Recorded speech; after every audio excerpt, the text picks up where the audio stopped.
원달러 환율 이제 말씀하시는 것 같은데, 요게 선물의 일봉 차트예요. 바이러스 사태가 일어나기 전에 1150.2달러 여기까지는 이제 내려올 것 같거든요. 그래서 제가 저번에도 여기 이 중간이나 다른 데서 뭐 누가 1160원대 사라, 뭐 지금은 뭐 1170원대 적기다, 뭐 이렇게 얘기했는데, 저는 그때 의견을 1150원 이거는 확인을 하거나, 만약에 여기서 한번 시도해볼 만하고 더 내려오더라도 여기서는 기술적 반등이 나오는 구간이라고 얘기를 한 거죠. 원달러 환율을 하면 지금은 이제 매수하는 구간이 맞는 거죠. 일시적으로 폭이 더 나올 수는 있어요. 하락폭이. 여기서부터 여기 하락폭이 있죠. 여기서부터 어느 정도까지는 아마 내려올 수도 있을 거예요. 그 폭만큼 해가지고. 천천히 분할 매수를 해서 들어가야 되는 구간이다. 그냥 바로 밀리는 구간은 아니다. 판단을 하시면 될 거예요. 요게 바로 밀려버리면은 그 다음 지지선을 차단해야 되는 거죠. 요거는 단기적으로 이제 요렇다는 얘기고, 장기적으로 봤을 때는 디지털 원화, 디지털 화폐 이런 게 출범을 하면서 조금 조심을 하셔야 돼요. 지금 상황에서는 1147.31 라인까지 거의 온다고 봐야 되겠네요. 1147.31 여기에다 매수 걸어놓고 기다려야 되는 거죠. 선물 거래를 하시는 분들한테 그런 거고, 달러 같은 경우는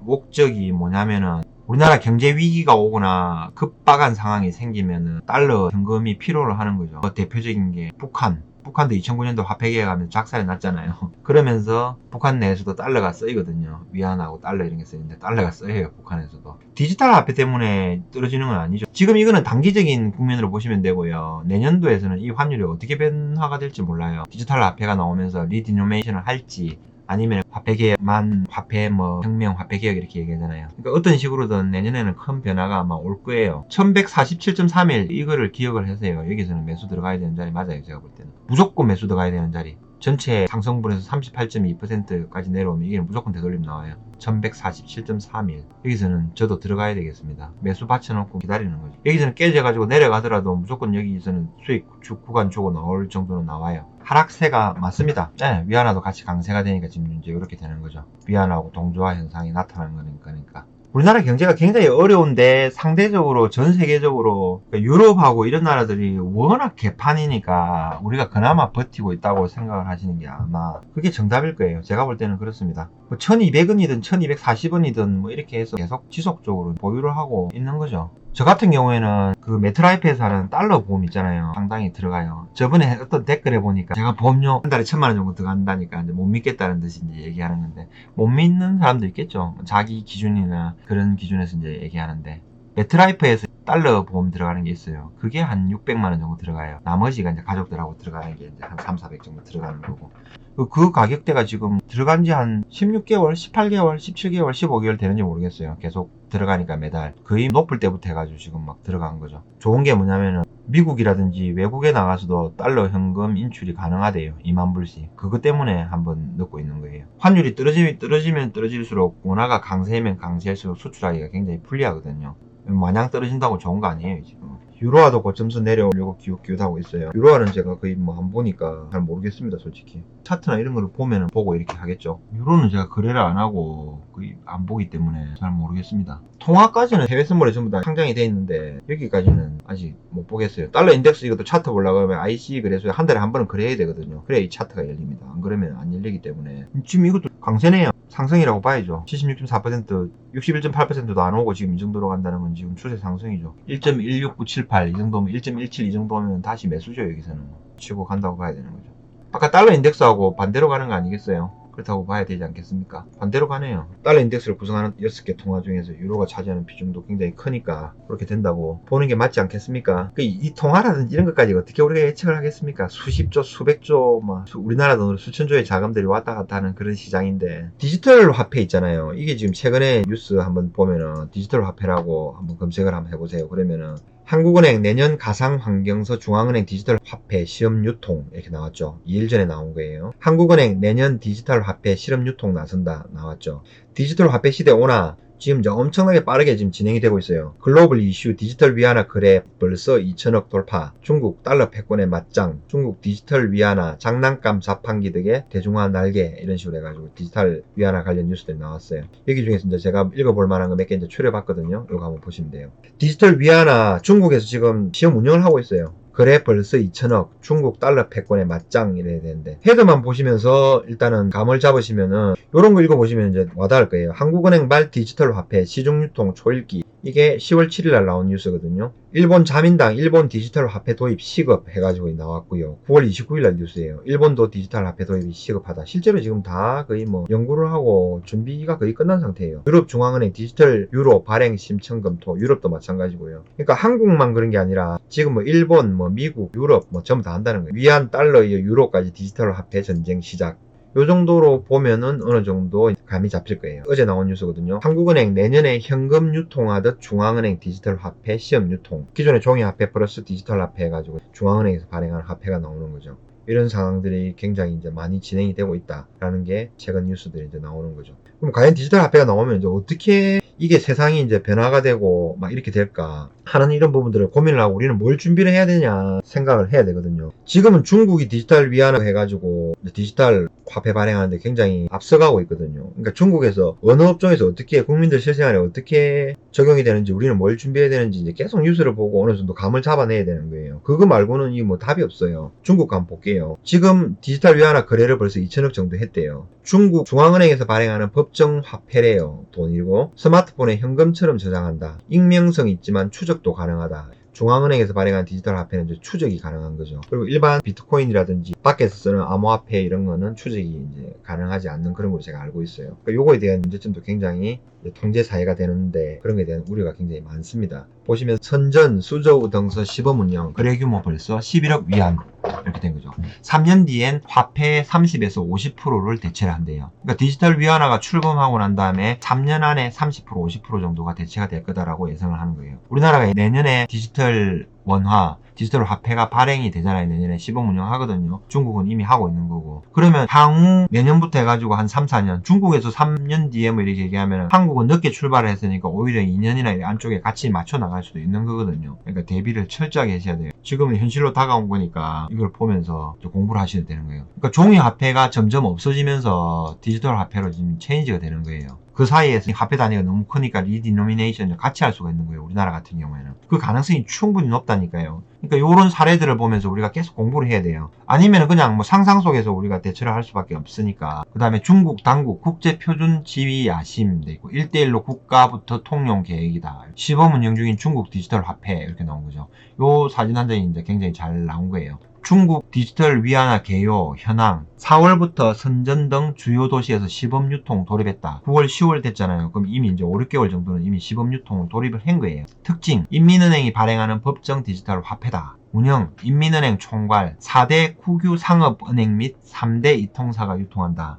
기대 효과, 화폐 제작 및 유통 비용 절감, 확실한 자금 추적으로 불법 거래 억제, 무서운 말이죠. 위안화 국제화 기여 이렇게 또 나오고 중국 디지털 위안화 개념도 중국인민은행에서 시중은행으로 보는 통화 일부를 디지털 화폐로 공급을 하는 거예요, 최초. 왜 이걸 보냐면은 우리나라도 중국 요거를 따라갈 가능성이 굉장히 커요. 그러니까 이런 걸 보면서 어떻게 진행될 것이다 라고 공부를 하고 계속 이 추적을 해 나가야 되는 거예요. 예상을 하고 대책을 세우고. 그 다음에 시중은행에서 기업, 개인 등 경제 주체에게 디지털 화폐 전자지갑으로 송금. 그러면은 개인 기업은 위안화 지불 및 송금해가 시중은행에 들어가는 거예요. 이렇게 바꿔지 버리면 화폐가 이미 교환돼 버리는 거죠. 기존의 종이 화폐가 이제 없어지는 거죠. 기업, 개인 등 경제 주체에서 이제 시장에서 풀리는 거. 시장에서는 이제 서로 주고받으면서 전자지갑 내 디지털 화폐로 거래가 되는 거예요. 주고받고 되면서.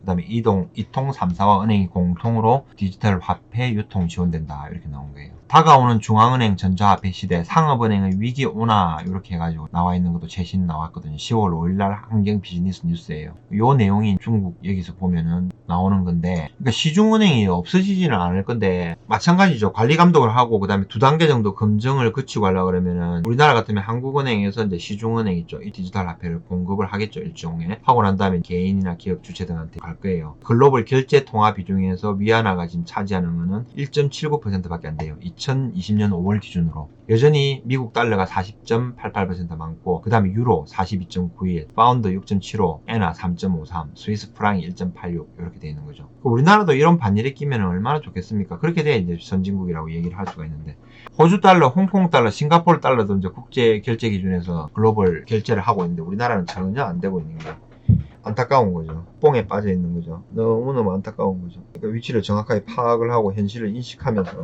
해야 될 건데 안타까운 부분이 상당히 많습니다. 요 디지털 화폐가 이미 중국에서는 지금 이제 상용화가 된 거예요. 그리고 이미 2천억 이상 결제가 된 거예요. 이거를 일단은 포인트를 잡으셔야 돼요. 중국이 출발을 했기 때문에 미국이 또 급속도로 패권 경쟁에 지지 않기 위해서 하는 거예요. 그럼 한국하고 뭐 이런 데는 어쩔 수 없이 따라갈 수밖에 없는 거예요. 그러니까 국내 실물금 기준에서는 원달러 환율도 봐야 되고 국제금시 연시도 봐야 되거든요. 그래서 이제 대략적인 그 부분 포인트만 이렇게 잡는 거고 그거를 다 못 맞추거든요. 그러니까 저점 분할 매수인데 내려오면은 조금씩 분할을 해서 매수를 하고 계속 중장기적으로 보유를 하자 이렇게 이제 말씀을 드리는 거예요. 이게 정답이에요. 이거 못 맞춰요. 저도 못 맞추고 이거를 뭐 전 세계에서 그대로 맞출 수 있는 사람 아무도 없어요. 디지털 화폐 나오면 종이 화폐의 가치는 이제 급속도로 떨어지는 거죠. 종이금은 너무 위험하고 실물이 최고라는 걸 아시잖아요. 저도 선물 거래를 해도 아주 일부예요. 제 자산에. 근데 레버리지가 워낙 크고 또 한번 도전을 해볼 만하다는 생각이 들어서 지금 계속 도전을 하는 거예요. 근데 힘들어요. 너무 힘들어요. 전국의 작은 슈퍼부터 단말기, 디지털 화폐 단말기 설치해야 되는데 그거 설치를 할 수도 있고 그 사용업자들 자기 핸드폰에서 할 수도 있는 거죠. 우리 같은 경우에도 전국에 웬만한 모든 업체 카드 단말기 다 들어와 있잖아요. 그 정도 하는 거는 뭐 일도 아닐 것 같아요. 제가 볼 때는. 중국에 계속 다녀보고 거기서 이제 있는 사람들이 어떻게 진행이 되고 있다, 한국도 어떻게 될 것이다 라는 거를 보고 지금은 그렇게 하면 될 것 같아요. 디지털 화폐랑 신용카드랑 좀 다르긴 다르죠. 그러니까 저도 이거 굉장히 어려워요. 디지털 화폐, 암호화폐 저도 이거 잘 모르거든요. 근데 지금 여기서 뭐 블록체인 이야기가 계속 나오고 암호화폐 얘기 나오고 거래소 나오고 막 이렇게 하니까 야 이게 진짜 대세를 거스를 수 없는 거다. 나도 이거에 대해서 공부를 좀 해야 되겠다라는 생각이 드는 거예요. 진짜 어려워요. 그리고 엊그제 또 검색을 한번 해보니까 뭐가 있냐면은 이게 나와요. 이게 디지털 화폐 해가지고 치닫고 검색을 한번 해보니까 바나나톡이라는 게 또 나와요. 드라마 청춘 기록, 실사용 장면 송출, 네이버 실시간 검색 등장해가지고 바나나톡이라고 있대요. 이 또 나오고 바나나톡 중화권 최대 블록체인 SNS 비용 인수 공식 발표 업계 파란 이렇게 나온대요. 뭔지를 모르겠어요. 뭔지를 모르는데 거래소도 하고 거래도 하기도 하고 채팅창에 나오고 뭐가 뭐 이렇게 하더라고요. 그러니까 세상이 급변하니까 뭔가를 좀 알아야 되겠다는 생각이 좀 들긴 들어요. 계속 이런 기사들을 검색해서 한번 자세히 쫙 한번 읽어보세요. 그러면 어떤 형태의 방향으로 진행이 될 거다라는 게 대충 나오거든요. 중국 디지털 위안화 장난감 자판기 등의 대중화 날개 해가지고 또 돼 있는 거잖아요. 순식간에 대중화를 시키고 나가는 거죠. 중국 젊은 층이 인기 있는 가샤폰 디지털 위안화 보급에 도움 이렇게 나와 있거든요. 중국에서 일본제 장난감 자동 판매기인 가샤폰을 통해 장난감을 살 때 디지털 위안화를 사용할 수 있게 됐다. 또 이런 얘기가 나오죠. 이제 읽어보면은 결국은 점점점 확대되면서 뭐 어떤 결제 대금이라든지 식료품을 산다든지 우리가 지금 현금 쓰는 거하고 마찬가지로 똑같이 디지털 위안화 요거를 지금 쓰고 있는 거예요. 중국 정부는 베이징, 상하이, 선전 등 중국 28개 도시에 디지털 위안화를 시범 운영하고 있다. 시범 운영해가지고 이미 약 1900억, 2000억, 1800억 규모를 이미 거래가 이제 안정적으로 잘 되고 있다라고 이미 발표가 난 거죠. 그러니까 대중화를 시키는 거는 뭐 장난인 것 같아요. 어느 정도 하면서. 점점 더 종이 화폐가 없어지면서 이제 이쪽으로 가는 거죠. 거의 뭐 통화혁명 수준이죠, 이거는. 이게 내년도에 우리나라가 지금 추진이 되는 겁니다. 계속 검색하다 보면은 트럼프 알리페이와 위챗페이 때릴까 말까 이렇게 해가지고 나오고 중국에 대한 이제 견제가 들어가는 거죠. 하웨이 이제 작살 내고 견제 들어가면서 알리페이하고 위챗페이 이게 이제 디지털 위안하고 관련이 굉장히 많대요. 또 이거를 또 한번 두드릴까 하는 또 그런 게 또 있대요. 그러면서 이제 자기들 뭐 상장하고 하는데 뭐 지장이 생기고 어쩌고 저쩌고 이렇게 해가지고 나온대요. 여기도 보면 중국 인민은행 디지털 위안화 시범 운용 1890억 규모 이렇게 나와요.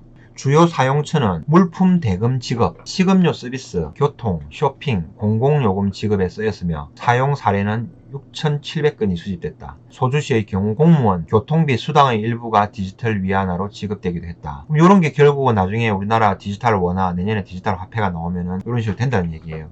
이미 거의 전반적으로 다 쓰인다는 얘기죠. 물품 대급, 식음료, 교통, 쇼핑, 공공요금 뭐 전부 다 쓰이는데 수당, 급여의 일부를 갖다가 공무원한테 갖다 이러면은 다 쓰인다는 거잖아요. 대중화되는 거는 엄청나게 빠르게 된다는 거죠.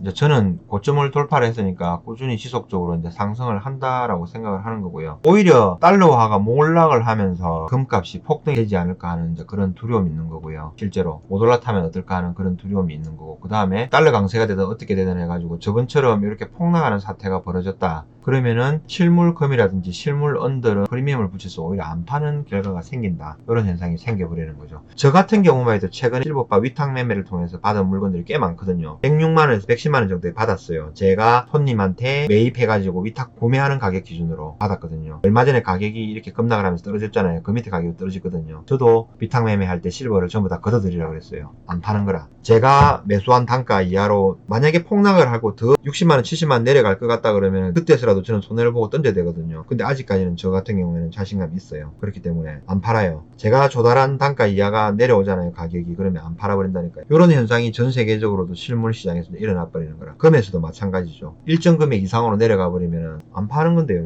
누가 파나요? 조달이 안 되고 캘 수가 없는데 종이를 이렇게 누른다고 해서 그렇게 움직여지는 시장이 아닌 거죠. 저는 뭐 그렇게 생각을 합니다. 판단은 본인이 이제 하는 거고요. 실물만 있는 게 아니고 여러 가지 다양하게 또 이렇게 돼 있는 거잖아요. 조금 냉정하게 이야기를 하면은 만약에 그런 사태가 보이고 낌새가 보인다면은 해외 선물을 통해서 해지를 또 하면 되겠죠. 작은 금액으로 해도 되잖아요. 금 선물 같은 경우에는 예를 들어서 그냥 냉철하게 얘기하면은 금은 지금 양껏 사시고 금보다 작은 이 가격 있죠. 금 선물의 레버리지가 19배거든요. 위탁 증거금이 1230이에요. 위탁 증거금이 10230 나왔다. 곱하기 레버리지를 19배 한다. 그럼 이게 한 계약이 얼마입니까? 194,370달러가 되네요. 여기서 아까 전에 원달러 환율 아까 1150원 이제 곱해봅시다. 이렇게 하면은 한 계약당 2억 2,300이거든요. 근데 요거 하려면 한 1200만원 정도만 있으면 한 계약 할 수 있어요. 그럼 실물로 전재산 투자하시고 여기다가 나중에 내려갈 때 반대로 이 작은 돈으로 걸면 돼요. 해지는 충분히 가능해요. 그래서 그 부분에 대해서는 제가 볼 때는 오히려 올라서 이제 우리가 감당이 안 되는 그런 걱정이 만약에 없어서 물가가 폭등하거나 금값이 폭등을 해가지고 가치를 못 받으면 어떻게 해야 될까라는 거를 이제 걱정을 하는 거죠. 저도 마찬가지고 제 채널을 구독하시는 분들은 이제 그게 더 걱정이죠. 선물은 하다 보면 그게 참 힘들어요.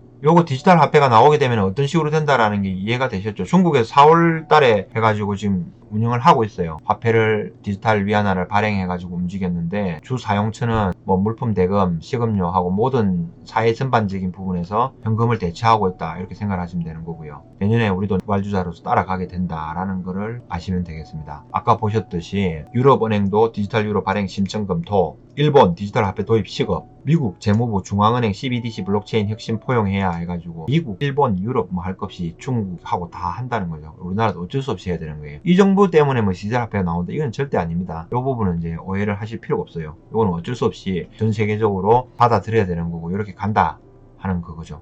그렇게 생각을 하시면 되겠습니다. 진짜 우스갯소리인데 북한이 있잖아요. 2009년도쯤인가 화폐 개혁을 한번 해가지고 작살이 난 적이 있어요. 그때 아마 100대1로 했을 거예요. 아마 금액도 어느 정도 소액으로만 정해지고 10일 동안인가 이렇게 해가지고 바꿔준다고 그 사이에 못 바꾼 거는 전부 휴지로 처리해버린다 이렇게 된 거예요. 그럼 돈 없는 사람들, 있는 사람 다 같이 난리가 난 거예요. 차명 있잖아요. 다른 사람들, 시골에 가난한 사람들한테 가가지고 1인당 얼마 바꿔주게. 가면 시간도 촉박하니까 바꿔주는데 몇 대 몇으로 해가지고 수익 배분하자 그래가지고 바꿔주기도 하고. 근데 바꾸고 난 다음에 물가가 엄청나게 폭등을 해버렸어요. 그래서 난리가 나버린 거고. 물가가 폭등할 것 같으니까 정상적인 상황에서는 유통하고 공급이 다 되는데 식료품이든 뭐든 있잖아요. 그런 상황이 되고 계속 폭등을 해버리면 공급이 잠겨버려요. 금값이 이상 급등하고 쌀값이 이상 급등할 것 같다 이렇게 얘기하면 당연히 그거는 인간 심리가 그런데요. 장구죠 전부 다. 안 풀어요 물량을. 그렇게 되면서 이제 계속 급등되는 현상이 나타나는 거.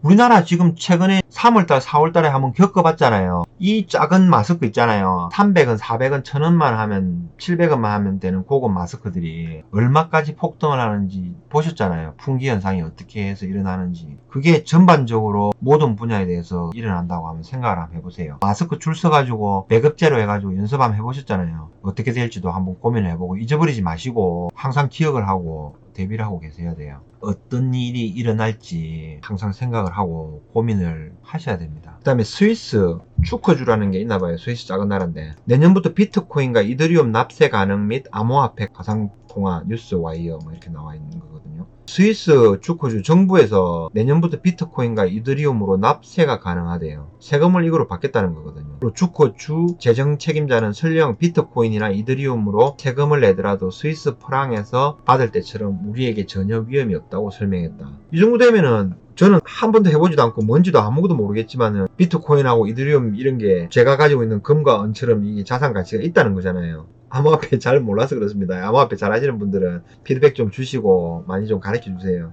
단순하게 이제 그런 생각이 드는 거예요. 그래서 야 이거를 지금 암호화폐하고 이거 뭐 공부를 하긴 해야 되겠다. 이건 지금 뭐 피할 수가 없다라는 이제 생각을 그런 거잖아요. 예. 블록체인 협회, 우후죽순, 업계 피로감 고조 해가지고 나온 게 블록체인에 무슨 협회 이걸 많이 만드나 봐요. 이런 협회들이 엄청나게 많이 나온다는 건 뭔가 이권이 많이 걸려있고 뭔가 성장을 한다는 거예요. 관련 협회만 20곳 넘을 것으로 추정해가 성과는 이미 이렇게 나와 있죠. 세상이 지금 엄청나게 변하고 있어요. 제 구독자분들은 거의 최소 40대, 30, 50대, 60대, 70대 이분들이 굉장히 많은데 젊은 사람들이 하는 이거를 못 따라가겠어요. 한국은행 내년에 현금처럼 중앙은행 디지털 화폐 시험 유통 10월 7일날 나온 뉴스예요. 엊그제 나온 뉴스. 한국은행발 디지털 화폐 시중 유통 초읽기 내년 중앙은행 발행하는 사이버 화폐 시험 유통할 듯. 시험 유통이 그냥 가짜가 아니고 어느 일부분이라든지 어느 일정 지역이라든지 정해가지고 실제로 유통을 한다 이 말입니다. 한은 내년에 현금 유통하듯 중앙은행 디지털 화폐 시험 유통. 시험이란 말을 갖다가 왜 하는 건지 모르겠네. 처음 이제 파일럿 테스트 하는 거 그래가지고 이제 시험 유통이라고 표현을 하는 것 같습니다. 실제로 내년에 디지털 화폐가 나오고 현금을 유통하듯이 됩니다. 어느 지역에서 어떻게 될지 뭐 어떤 집단을 상대로 할지는 모르겠지만 내년에 새로운 화폐가 출범이 됩니다. 그리고 중국의 경우에는 지금은 했고 이미 2천억 정도를 유통을 했고 향후 3년 이내에 현금이 50% 정도가 사라질 것이다 라고 예측을 했네요. 그렇게 되니까 우리나라도 어떻게 대응을 해야 될 것이다 라는 걸 생각을 하시면 됩니다. 네이버에 가서 디지털 화폐 아니면 한국은행 CBDC 검색을 해보고 구글링을 하셔도 되고 한번 해보셔서 쭉 읽어보시면은 세상이 지금 엄청나게 급변하고 있다 라는 걸 알고 계시면 됩니다. 결국은 종이화폐에서 디지털 화폐가 새로 나오는 거예요. 이때까지는 없었던 한 번도 경험하지 못했던 일들이 생기는 거거든요. 두 개의 화폐가 생겨버리는 거예요. 일종의 화폐 혁명이고 화폐 개혁이 되거든요. 한국은 화폐 단위가 크기 때문에 리디노메이션을 같이 할 수도 있다는 전문가들의 의견이 많아요. 그러면은 환율 단위가 1대 1.15 이런 식으로 돼버리거든요. 달러와 가치에 비해서 원화의 가치가 너무 비슷하다 대등하다 이렇게 되니까 원화의 가치가 또 떨어질 수가 있거든요. 그럼 환율이 이제 급등하면서 상승을 할 수 있는 요인이 있는 거예요. 저도 가상화폐 이런 거 잘 몰라요. 근데 디지털 화폐가 나와요 이제 정부에서. 저도 아날로그가 좋은데 디지털 화폐가 나오든 뭘 하든 결국은 니네가 뭐 물가가 엄청나게 오르든 말든 금이라든지 실물자산이 있으면 나중에 바꿔주겠지. 실물자산이 종이화폐는 엄청나게 폭락을 할 건데 가치가 결국은 이 실물화폐는 인플레이션 해치되면서 엄청나게 오르겠지. 이런 생각을 가지고 있는 거죠. 아날로그적으로 저도. 그러면서 이거를 안 할 수는 없겠다 싶으면서 이제 계속 접하고 있는 거예요. 중국이 어떻게 한다 진행이 되고 있다라는 걸 파악을 하고 있으면서 계속 우리가 보고 있어야 되는 거예요. 모든 언론에서 다 공개가 돼가지고 나오고 있는데도 일반 사람들한테 물어보면 나는 몰랐는데 그렇게 얘기를 해요. 그리고 자기가 얘기를 하면 나 그 처음 듣는 얘기인데 이렇게 얘기하면서 내 정도가 모르면은 다른 사람도 모를 건데 하면서 이렇게 얘기하는 거예요. 대부분의 그런 사람들은 전부 다 그거죠. TV에서 나오는 방송, 언론에서 보도해주는 이런 뉴스들 있죠. 이 중에서 메인으로만 막 치는 거 있잖아요. 요것만 봐가지고 있으면서 이게 자기가 아는 지식의 전부인 척 생각을 하고 있는 거죠. 자기 착각 속에 살고 있는 거죠. 세상 어떻게 돌아가는지 모르고. 불법 도박이라든지 음성적인 이런 거는 어떤 식으로든 또다시 생겨날 거예요. 다른 형태로든. 없어질 수가 없죠. 아무리 투명하게 다 한다 그래도 100% 투명해질 수가 없잖아요. 100% 투명해질 수가 없으니까 상상을 한번 해보면 되는 거예요. 생각을 한번 해보고. 디지털 화폐는 어디서 파나요? 이렇게 하는데, 이제 우리 세대 맞습니다. 아니면 저보다 더 이제 선배 세대거나.